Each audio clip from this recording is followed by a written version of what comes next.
ಯಾರು ತಪ್ಪಿತಸ್ಥರಿದ್ದಾರೆ, ಯಾರು ಕಳ್ಳತನ ಮಾಡಿದ್ರೆ ಅವ್ರಿಗೆ ಕಠಿಣ ಶಿಕ್ಷೆ ಆಗಬೇಕು ಅಂತ ಹೇಳಿದ್ರು. ಈಗ ಬೆಳಗಾಮಲ್ಲಿ ಮೀಟಿಂಗ್ ಇಟ್ಕೊಂಡು ಅವರು ಬೆಳಗಾಮಲ್ಲಿ ಯಾಕೆ ಮೀಟಿಂಗ್ ಮಾಡ್ತಾ ಇದ್ದಾರೆ ಅಂತ ನನಗೇನು ಗೊತ್ತಾಗ್ತಾ ಇಲ್ಲ. ಅದು ಅವ್ರ ಸಭೆ ಆದ ನಂತರ ಏನಾದರೂ ವಿಚಾರ ಬಂದರೆ ಅದಕ್ಕೆ ಉತ್ತರ ಕೊಡೋಣ. ಯಾಕಂದರೆ ಅವ್ರು ಯಾವಾಗಲೂ ಮೀಟಿಂಗ್ ಆದಾಗ ಕೆಲವೆಲ್ಲ ಆಗುತ್ತೆ. ದಬೋಲ್ಕರ್ರು, ಪನ್ಸಾರೆ, ಕಲಬುರ್ಗಿ ಅವರು, ಗೌರಿ ಲಂಕೇಶ್ನ ಹತ್ಯೆ ಆಗೋಕ್ಕಿಂತ ಮೊದಲು ಸಹ ಈ ಥರ ಮೀಟಿಂಗ್ಗಳು ನಡೆದಿತ್ತು. ಈಗಲೂ ಸಹ ಮೀಟಿಂಗ್ ನಡೆಯುತ್ತೆ. ಮುಂದೆ ಭವಿಷ್ಯದಲ್ಲಿ ಏನೇನು ಅನಾಹುತಗಳು, ತೊಂದರೆಗಳಾಗುತ್ತೆ ಅನ್ನೋದನ್ನು ನೋಡಿ ಆಮೇಲೆ ಟಿಪ್ಪಣಿ ಕೊಡೋಣ. ಮೀಟಿಂಗ್ ಆದರೆ ಮುಂದೆ ಏನಾದರೂ ಹಾಗೇ ಆಗಿದೆ. ಅವ್ರ ಮೀಟಿಂಗ್ಗಳಾದ ತಕ್ಷಣ ನೀವು ಇತಿಹಾಸವು ನೋಡ್ಕೊಂಡು ಬನ್ನಿ. ಮೀಟಿಂಗ್ ಮಾಡಿದ್ಮೇಲೆ ಏನಾದರೂ ಮಾಡಿದ್ದಾರೆ. ಚುನಾವಣೆ ನಡೀಬೇಕಾಗಿತ್ತು ಆಗಸ್ಟ್ 3. ಈಗ ಮತ್ತೆ ಸರ್ಕಾರ ಸುಪ್ರೀಂ ಕೋರ್ಟ್ಗೆ ಕಾಲಾವಕಾಶ ಕೊಡಿ ಡಿಸೆಂಬರ್ವರೆಗೆ ಅಂತ ಕೇಳ್ತಾರೆ ಬಿಕಾಸ್ ಆಫ್ SIR. ಬಟ್ ಅದೊಂದೇ ರೀಸನ್ನ ಅಥವಾ ಸರ್ಕಾರಕ್ಕೆ ಅದನ್ನು ಮಾಡುವಂಥ ಮನಸ್ಸಿಲ್ವಾ?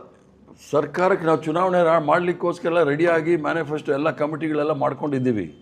ತೊಂದರೆ ಏನಾಗಿದೆ ಅಂದರೆ SIR ಮಾಡೋಕ್ಕೆ ಅವ್ರಿಗೆ ಇನ್ನೂ ಸರ್ಕಾರಿ ಅಧಿಕಾರಿಗಳೇ ಸಿಗ್ತಾ ಇಲ್ಲ. ಹೋಮ್ ಗಾರ್ಡ್ಗಳೆಲ್ಲ ಹಾಕ್ಕೊಂಡಿದ್ದಾರೆ. ಹೋಮ್ ಗಾರ್ಡ್ಗಳ ಕೈಯಲ್ಲಿ ಮಾಡೋಕ್ಕಾಗೋದಿಲ್ಲ. ಒಂದು ಅಂಗನವಾಡಿಗಳವ್ರು ಮಾಡಬೇಕು, ಟೀಚರ್ಗಳು ಮಾಡಬೇಕು, ಇಲ್ಲಾಂದರೆ ಕಾರ್ಪೊರೇಷನ್ ಆಫೀಸ್ಗಳಲ್ಲಿ ಕೆಲಸ ಮಾಡೋರು ಮಾಡಬೇಕು.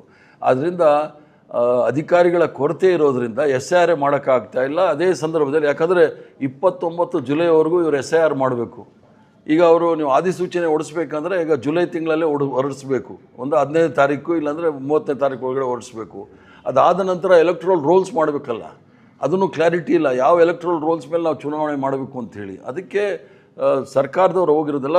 ಅಲ್ಲಿರ್ತಕ್ಕಂಥ ಅಧಿಕಾರಿಗಳಲ್ಲಿ ಇರ್ತಕ್ಕಂಥ ಏನಂತೀರ ಡಿಸಡ್ವಾಂಟೇಜ್ ಏನಿದೆ ಅದಕ್ಕೋಸ್ಕರ ಅವ್ರು ಕೋರ್ಟ್ಗೆ ಹೋಗಿದ್ದಾರೆ. ಈ ಕೋರ್ಟ್ ಏನು ತೀರ್ಮಾನ ಕೊಡುತ್ತೆ ನೋಡೋಣ. ಸರಿ, ಶಾಶ್ವತ ಪ್ರಮಾಣ ಪತ್ರ ಕೊಡಬೇಕು ಅಂತ ತೀರ್ಮಾನ ಆಗಿದೆ ಸರ್ಕಾರದಿಂದ. ಇವತ್ತು ಶೋಭಾ ಕರಂದ್ಲಾಜೆ ಅವರು ಕೇಂದ್ರಕ್ಕೆ ಒಂದು ಪತ್ರ ಬರೆದಿದ್ದಾರೆ. ಶಾಶ್ವತ ಪ್ರಮಾಣ ಪತ್ರ ಕೊಡೋದ್ರಿಂದ ಅಕ್ರಮವಾಸಿಗರಿಗೆ ಅನುಕೂಲ ಆಗುತ್ತೆ. 10 ವರ್ಷ ನೀವು ಯಾರಿದ್ರು ಕೂಡ ಸರ್ಕಾರ ಕೊಡುತ್ತೆ. ಇದೊಂದು ರೀತಿಯಲ್ಲಿ SIR ವಿರುದ್ಧ ನಡೆಸ್ತಾ ಇರುವಂಥ ಒಂದು ಷಡ್ಯಂತ್ರ ಅಂತ. ಈಗ ಶೋಭಕ್ಕ ಏನು ಮಾಡಬೇಕು ಅಂದರೆ ಪತ್ರ ರಾಷ್ಟ್ರಪತಿಗಳಿಗೆ ಬರೀಬೇಕು. ಈ ನುಸುಳುಕೋರನ್ನ ಇಲ್ಲಿ ಕರ್ನಾಟಕದವ್ರಿಗೆ ಬಿಟ್ಟಿದ್ದು ಯಾರು? ಅಮಿತ್ ಶಾ. ಅವ್ರನ್ನ ತಕ್ಷಣ ಮಂತ್ರಿಮಂಡಲದಿಂದ ಕೈ ಬಿಡಬೇಕು ಅಂತ ಅವ್ರು ರಾಷ್ಟ್ರಪತಿಗಳಿಗೆ ಬರೀಬೇಕು. SIR ಅಲ್ಲಿ ಬಾಂಗ್ಲಾದೇಶಿಗಳು ನಮಗೇನು ಗಡಿ ಭಾಗ ಅಲ್ಲ ಕರ್ನಾಟಕಕ್ಕೆ. ಬಾಂಗ್ಲಾದೇಶದವ್ರು 4000 ಕಿಲೋಮೀಟ್ರ್ ಬಂದರೆ ಇವರು ಕಡಲೆಕಾಯಿ ತಿಂತಾಯಿದ್ದೀರಾ? ಅಥವಾ ಅವ್ರ ಭಾಷೆನಲ್ಲಿ ಹೇಳಬೇಕಾದ್ರೆ ಬೇರೆ ಭಾಷೆ ಹೇಳಬೇಕಾಗುತ್ತೆ. ಆದ್ದರಿಂದ ಶೋಭಕ್ಕ ಬರಿಬೇಕಾಗಿರೋದು ರಾಷ್ಟ್ರಪತಿಗೆ, ತತ್ಕ್ಷಣ ಅಮಿತ್ ಶಾನ ಬರ್ಖಾಸ್ತು ಮಾಡಬೇಕು ಅಂತ.